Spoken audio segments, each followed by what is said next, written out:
సేవకుడు ఎవరో తెలుసా? మంద పోవటానికి కర్ర పైకెత్తాడు. అంతా బయటకు వచ్చేసారు, రేవు దాటారు. మళ్ళా శత్రువు వచ్చాడు, మళ్ళా కర్ర పైకెత్తాడు. అంటే అర్థం ఏమిటి?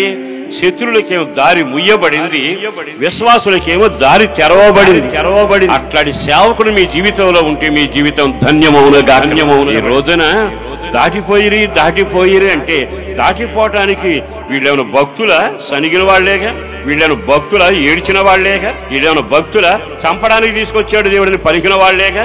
కానీ ఎంతటి వ్యక్తుల్లో కూడా దాటించడానికి, దుష్టులు రాకుండా చేయటానికి కర్రన్న సేవకుడు అక్కడ కనబడుతున్నాడుగా. నువ్వు వెంబడించవలసిన కాపరిని వెంబడించుదువుగా. ఏనాడైనా కాపరి కంటే నీ అడుగు ముందు పడిందా, నీ జీవితంలో ఇబ్బందులు పాలై. అందుకే ఆయన ఏమన్నాడు? దహించు అగ్ని నీ ముందు నడుచునుగా. నేనున్నాను సేవకుడిగా, నా ముందు నడిచే కాపరి ఉన్నాడు, ఆయన పేరు దహించు అగ్ని. ఆ దహించే అగ్ని బాగా మండుతానే ఉంటాడు.